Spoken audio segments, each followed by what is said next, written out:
Now, before I start this will be a surface level introduction how to video. A more in depth video will occur if there is demand for one. The reason for this video is to give people starting tips on how to begin this journey. First and foremost, if you need to have a passion for watching movies and TV. Otherwise, what's the point? It is easy to spot fake reactions, and you don't want to start your channel off on a lie. So be real with yourself and your audience. I like to look at this as a time capsule for myself. I can view it in 30 years from now. Um, you know, as a time capsule that I can view 30 years from now.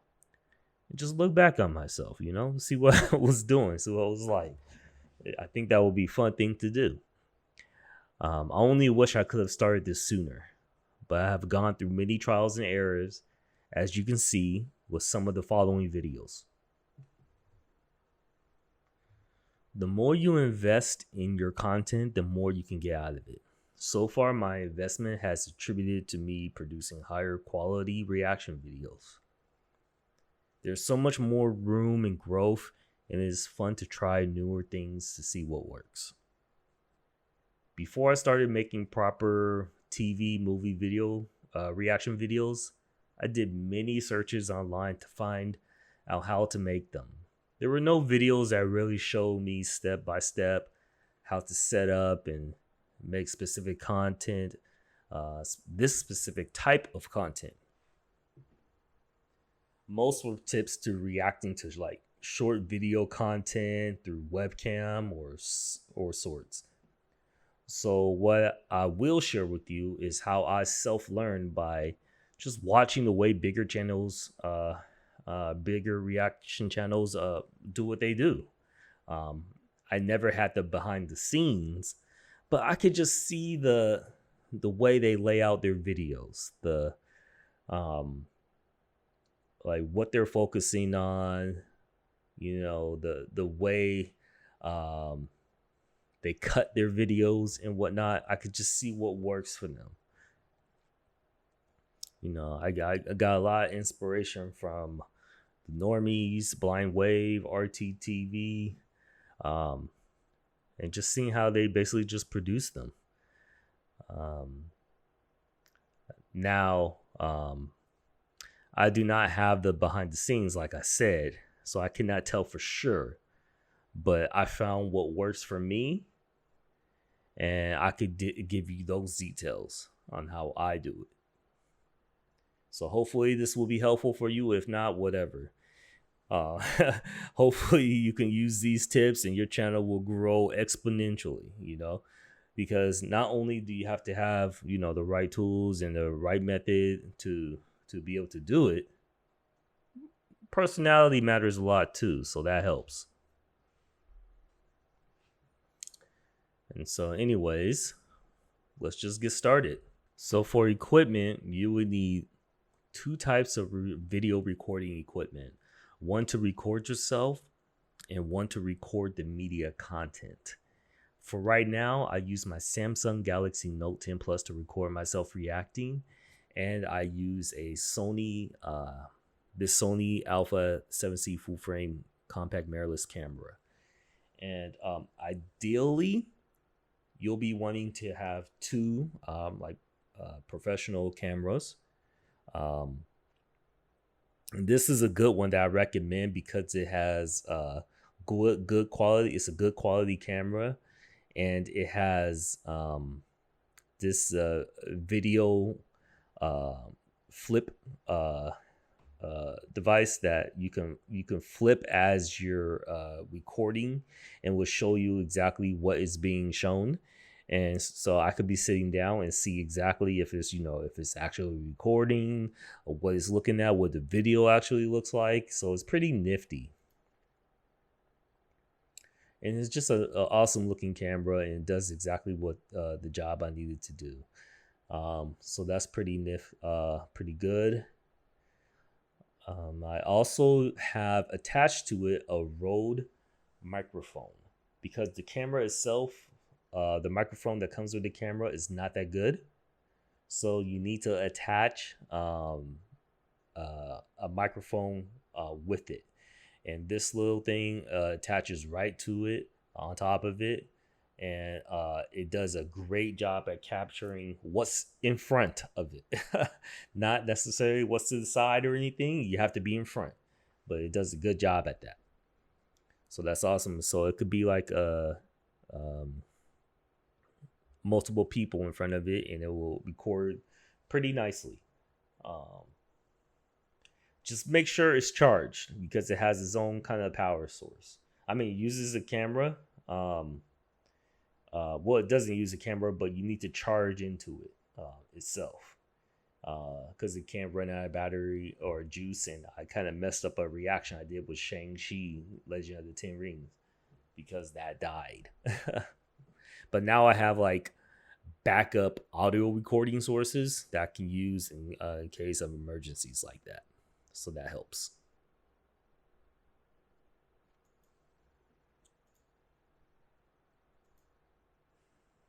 I also use this Zoom H5 handy recorder. So this is helpful for recording audio sources, especially when I'm solo. But I just look at this video right here. Here is my Zoom microphone that I use to hold and just record my voice. Powerful setup. It has outputs for connectivity to other microphones if I ever get some in the future and have guests or whatnot, as well as different channels for them, 1 and 2.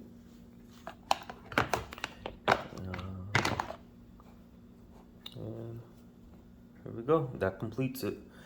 But yeah, that's that. Very good. Makes my audio output sound really good. And you could tell the difference when I don't have it.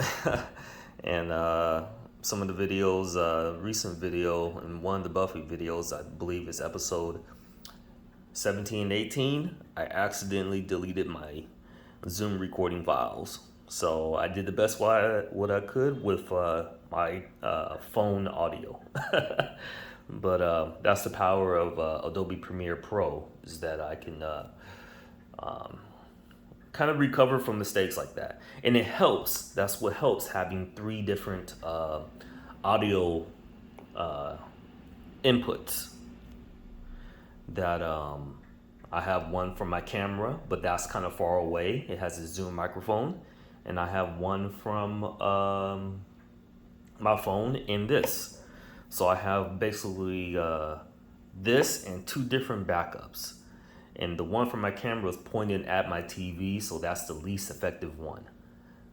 But yeah. Here's my camera with the tripod and the Rode Zoom Rode microphone on it. And I use this to record the actual media content. Here. And this has a little nice nifty video screen so I could actually see myself while recording. Or no, so I could see the actual, this camera is used to record the media content. So I could see the actual media content and see if it's recording correctly and whatnot. If it looks good or not, the lighting, all that kind of stuff. And tripods. Get whatever tripods you want. Off the bat, I believe this is one I have right here. This Manfrotto. I use this to hold my phone. But I also have another one for the camera. So for tripods, just pick whichever is best for you and your situation. And that will help. All right. And that's as far as I have for equipment. You could there's also lighting. So I have 2 Elgato Key Lights myself.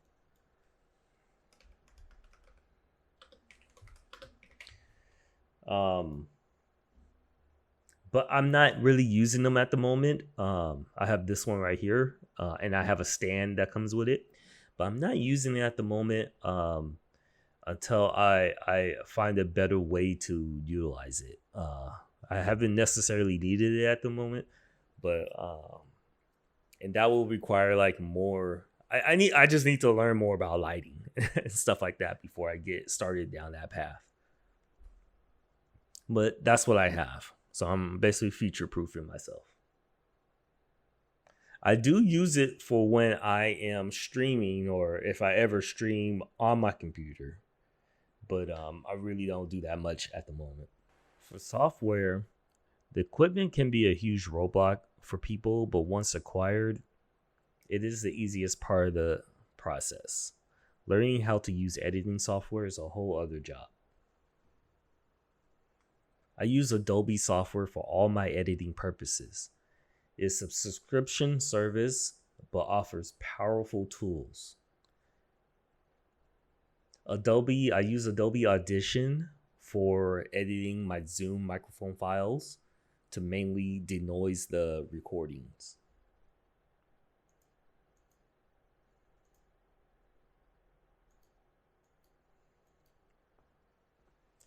And what denoising is basically I am filtering out all the background noises, like my fan going off or whatnot. It does the best it can do.